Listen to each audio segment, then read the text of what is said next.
Idan ka kalli jamhuriya ta farko wato lokacin su Ahmadu Bello, Sardaunan Sokoto da kuma Tafawa Balewa da kuma su Zik da sauransu, za ka cewa ta sha bamban da ta yanzu.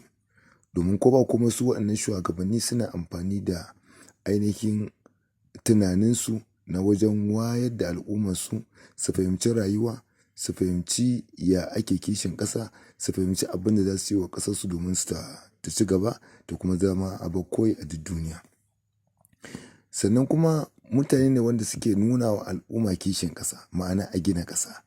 Ta yaya za a gina ƙasa? Shi ne ta ainihin wato aiki tuƙuru, neman ilimi da kuma kyakkyawan ɗabi'u da kuma halayya na gari da kuma kyautata wa mutane.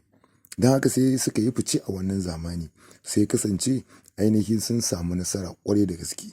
Sai dai kuma ba a daɗe ba maƙiya suka yi amfani da wannan dama na wajen karkashe su.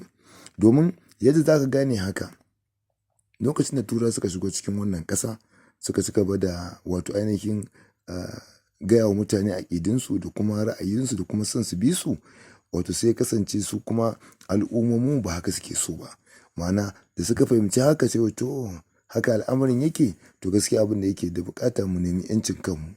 Da haka suka nemi 'yancin kansu ta ainihin siyasa ba ta ainihin ƙarfi ba ko kuma zubar da jini. Haka aka yi ta tafiya da ainihin bunƙasa ƙasa da ainihin wato samar da makarantu na sakandare, samar da ainihin wato jami'o'i, samar da ainihin asibitoci, samar da tituna da samar da ainihin filayen jiragen sama. Wannan ya taimaka ƙwarai da gaske saboda me? An haɓaka noma, an haɓaka kiwo, an yi duk abin da ya kamata wajen ainihin samar wa ƙasa kuɗin shiga da kuma ainihin bunƙasa ta. Haka aka taho jamhuriya ta biyu, aka zo ta uku har zuwa kan wannan lokacin. Domin kai duba da jamhuriya ma ta lokacin wato Shagari, wato ta ɗaran ma wacce muke yi a yanzu.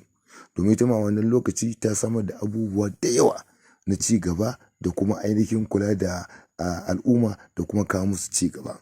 Duk da cewa soja ya yi katsalandan na shigowa cikin ainihin wato tafiyar tun daga jamhuriya ta farko ɗin, tun lokacin da aka kashe su Sardauna Tafawa Balewa, soja ya shigo ciki aka yi wannan mulki na soja har aka zo aka yi yaƙin basasa na Najeriya, har aka zo aka yi juyin mulki, har aka dawo dai kan ainihin siyasa.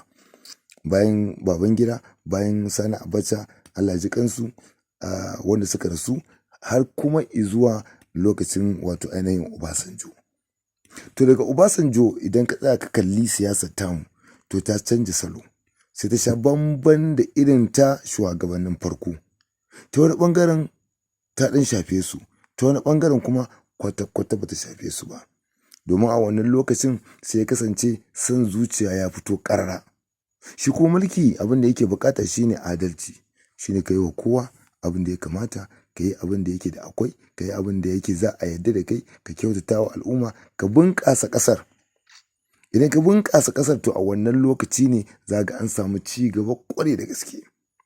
To amma in ka kula lokacin da aka yi wannan mulki na Obasanjo, ya zo da matsaloli da yawa domin ya haifar da wato abubuwa da dama, wanda a cikinsa ne ma shugaban ƙasa ya ƙoƙarin ainihin canza kundin mulkin ƙasa na yadda zai ba shi gaɓar da zai yi mulki sau ainihin 3.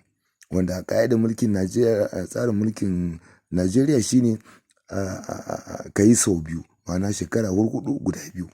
To sai ya yi ƙoƙarin yin wannan. To aka samu 'yan majalisa jajirtattu suka ce a'a, ai tsarin kundin mulkin ƙasa ba haka ya tsara ba. Haka nan aka dinga tafiya, ana ta tafiya ya gama. Umaru Musa Yar'adua, Allah ya ji kansa, da shi da Jonathan suka shigo cikin ainihin wannan tafiya. Suka yi mulkinsu, shi ma ya ƙare. Bayan an gama wannan kuma Janar Buhari, Allah ya ji kansa, shi ma ya shigo ya zo ya nasa mulkin. Ya ƙare, yau ga shi muna cikin wannan. Wanda idan kai duba kai mai saurare za ga cewar ka kwatanta jamhuriya ta farko, ta biyu, ta uku, ta huɗu, ta biyar da wacce muke ciki a yanzu. Ka tsaya ka kalle ta ka gani. Shin tafiya ɗaya ce irin waccan? ko koya duk da cewa idan muka ɗauki kowace daga cikinsu za mu feɗe maka ita filla-filla to za ka ga al'amarin ta a bayyane.